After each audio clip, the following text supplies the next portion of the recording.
வாழ்வு தருகின்ற இயேசுவின் திருப்பெயரிலே வாழ்த்துக்களை தெரிவித்துக் கொள்கிறேன்.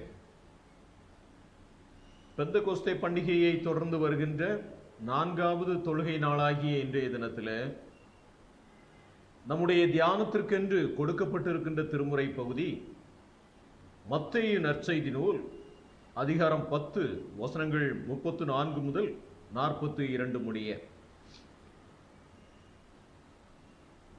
சீடத்துவ பணியின் ஆழமான வழிகாட்டுதலை இயேசு தம்முடைய சீடர்களுக்கு வழங்குவதை கடந்த வாரங்களாக நாம் சிந்தித்து வருகின்றோம். அந்த வகையிலே இன்று நமது தியான பகுதியாக வழங்கப்படுகின்ற திருமுறை பகுதி இறைவனை பின்பற்றுவதில் சமூகத்தின் தாக்கம் எப்படி அமைகிறது என்பதை உணர்த்துகிறது. இந்த உலகிலே வாழுகின்ற வாழ்விலே ஆன்மீகம் என்பது உயர்வாக மதிக்கப்படுகின்ற கருதப்படுகின்ற ஒன்றாக இருந்தாலும் உண்மையில் இந்த ஆன்மீக வாழ்விலே எத்தகைய தாக்கத்தை இறைவனை பின்பற்றுகின்ற ஒரு மனிதர் அனுபவிக்கின்றார் என்பதை இந்த பகுதி நமக்கு சுட்டிக்காட்டுகிறது. சமாதானத்தையும் சந்தோஷத்தையும் நிலைநாட்டுகின்ற உணர்வை வெளிப்படுத்துகின்ற பொழுது அல்லது வாழ்வின் அங்கமாக மாற்றுகின்ற பொழுது ஒருங்கிணைந்த ஆதரவை அல்ல, விரக்தியையும் வெறுப்பையும் பல நேரங்களில் நாம் அனுபவிக்கிறோம். உறவுகளிடையே பிரிவையும் கசப்பான அனுபவங்களையும் அனுபவிக்கின்றோம். ஒத்துப்போகுதல் என்பது பல நேரங்களில் சாத்தியம் இல்லாததாக மாறிவிடுகிறது. இறைவனை சார்ந்து வாழுகின்ற வாழ்க்கை நீதியின் வாழ்க்கை. நீதிக்கும் அநீதிக்கும் தொடர்பில்லை, உறவில்லை. நீதியான வாழ்க்கை வாழுகின்ற இறைப்பற்றோடு வாழுகின்ற வாழ்க்கை இப்படித்தான் வாழ வேண்டும் என்கின்ற ஒரு எண்ணம். உலகம் சார்ந்த வாழ்க்கை எப்படி வேண்டுமானாலும் வாழலாம் என்று எண்ணுகின்ற எண்ணம். எப்படியாகிலும் வாழலாம் என்று எண்ணுகின்ற எண்ணத்திற்கு துணை போகின்ற ஒரு எத்தனமாக இன்றைக்கு ஆன்மீகம் கையாளப்படுகிறது. அருள்நாதர் இயேசு என்ன கூறுகிறார் பாருங்கள். அமைதியை கொடுப்பதற்கு வருகின்றேன், ஆனால் அது அமைதியில் அல்ல, பிரச்சனையையே வழங்குகிறது. உண்மையான வாழ்க்கை பகைக்கப்படுகின்ற வாழ்க்கையாக மாறுகின்றது. எனினும் அந்த வாழ்விலே நம்முடைய உணர்வு பூர்வமாக இறைவனுக்கு உகந்த ஒரு வாழ்க்கை வாழ்வதற்கு அழைக்கின்றார். பொறுப்புகள், கடமைகள் இவைகளை நிறைவேற்றி வாழ்வதற்கு இறைவன் நம்மை அழைக்கின்றார். 38வது வசனத்தில் சொல்வதை பாருங்கள். தம் சிலுவையை சுமக்காமல் என்னை பின்பற்றி வருவோர் என்னுடையோர் என கருதப்படுவதில்லை. இது எத்தகைய நிலையில் இருக்கிறது?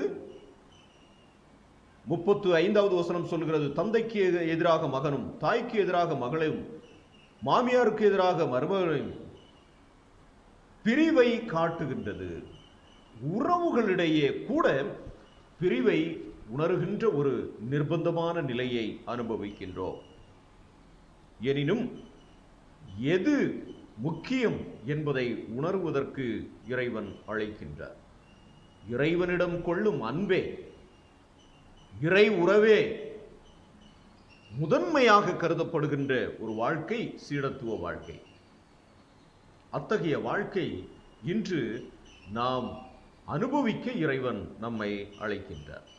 பல நேரங்களில் இந்த சீடத்துவ வாழ்க்கை சமூகத்தாலும் உறவுகளாலும் எள்ளி நகையாடப்படுகின்ற ஒரு வாழ்க்கையாக மாறிவிடுகிறது. நாம் இந்த நாளுக்கென்று நமக்கு கொடுக்கப்படுகின்ற பழைய ஏற்பாட்டு ஆகம பகுதியாக எரேமியா தீர்க்கரின் புத்தகம் 28வது அதிகாரம் வசனங்கள் 5 முதல் 9 முடிய அடங்கிய பகுதியாக கொடுக்கப்பட்டிருக்கிறது. நீங்கள் 28வது அதிகாரத்தை முழுமையாக வாசித்தால் இறைவனை சார்ந்து வாழுகின்ற தீர்க்கனாக இருக்கின்ற எரேமியாவையும், அதே வேளையிலே ஊரறிந்த செல்வாக்குமிக்க தீர்க்கனாக அனனியாவையும் பார்க்கின்றோம். ஆண்டவர் கூறுகின்ற வார்த்தையை உண்மையாக சொல்லுகின்றபடியினால் எரேமியாவை குற்றவாளியாக பார்க்கின்ற ஒரு சமூகம், ஒரு ஆளுமை, ஒட்டுமொத்தமான சமூகமும் ஆளுமையும் அனனியா பக்கம் சாய்ந்து இருக்கின்றது. இறைவனை ஒட்டுமொத்தமாக நம்பி அவர் வாக்கு அதுதான் முதன்மை என்று வாழுகின்ற, இறைவாக்கை உரைக்கின்ற எரேமியா தனிமைப்படுத்தப்படுகின்றார். துன்பங்களை, துயரங்களை அனுபவிக்கின்றார். இறைவனின் வாக்கு உண்மை என்பது காலம் அதை நிறைவேற்றுகின்ற பொழுது கண்டுகொள்ள முடியும் என்பதை எடுத்துரைக்கின்றார். ஆனால் அந்த அனனியாவுக்கு எரேமியா மூலம் சொல்லப்படுகின்ற வார்த்தையை பாருங்கள்.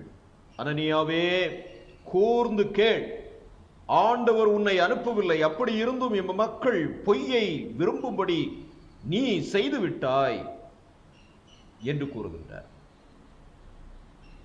இறைவனை சார்ந்து பக்தி உணர்வு, ஆளுமை, ஆன்மீகம் என்றெல்லாம் சொல்லிக் கொள்ளுகின்ற நாம் ஒரு அந்தஸ்தாக, உயர்வாக கையில் எடுத்து சுயநல உணர்வோடு தன் வாழ்வுக்கென்று அதை பயன்படுத்துகின்ற பொழுது பேராபத்தை வருவித்துக் கொள்ளுகின்றது.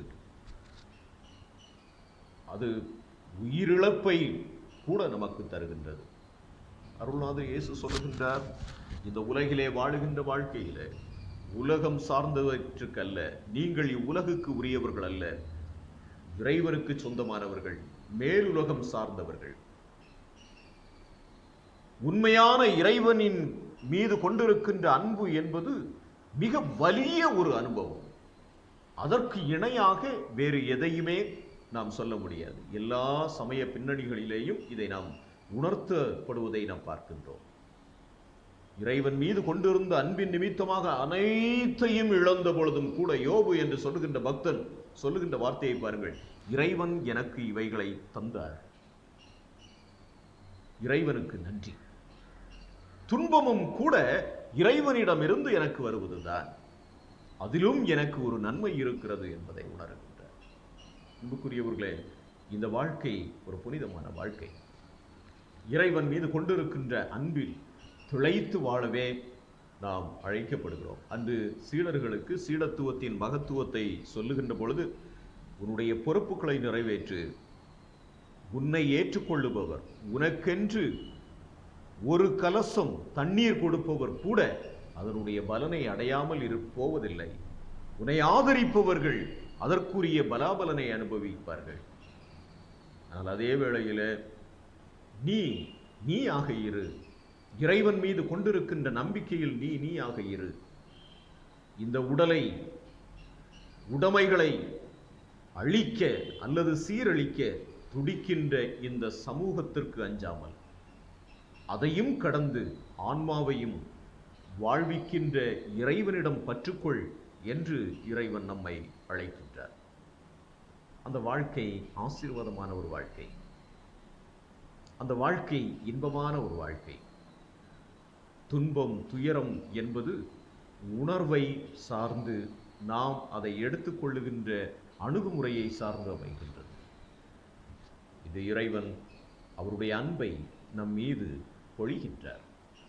உலகின் மீது கொண்ட அளவு கடந்த அன்பின் நிமித்தமாக தந்தையின் விருப்பத்தை நிறைவேற்ற துடித்த ஒரு ஒப்பற்ற மகனாக இயேசு இந்த உலகிலே செயலாற்றினார். சமூக நலன் கருதி, சமூக வாழ்வு கருதி, விரக்திகள், வெறுப்புகள் அத்தனையையும் கடந்து தன்னுடைய பொறுப்புகளை இயேசு இந்த உலகிலே நிறைவேற்றினார்.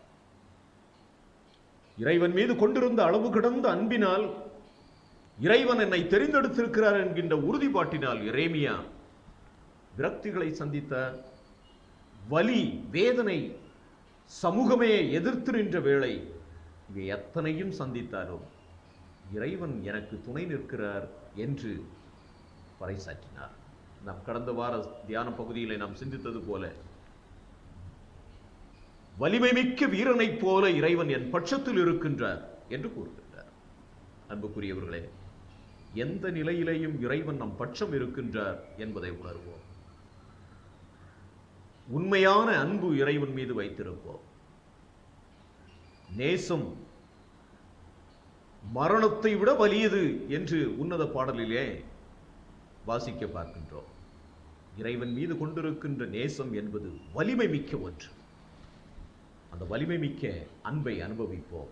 நம் மீது கொண்ட வலிமை மிக்க அன்பின் நிமித்தமாக தன்னையே பலிபொருளாக நமக்கு தந்த இயேசுவின் மாதிரியை பின்பற்றுவோம்.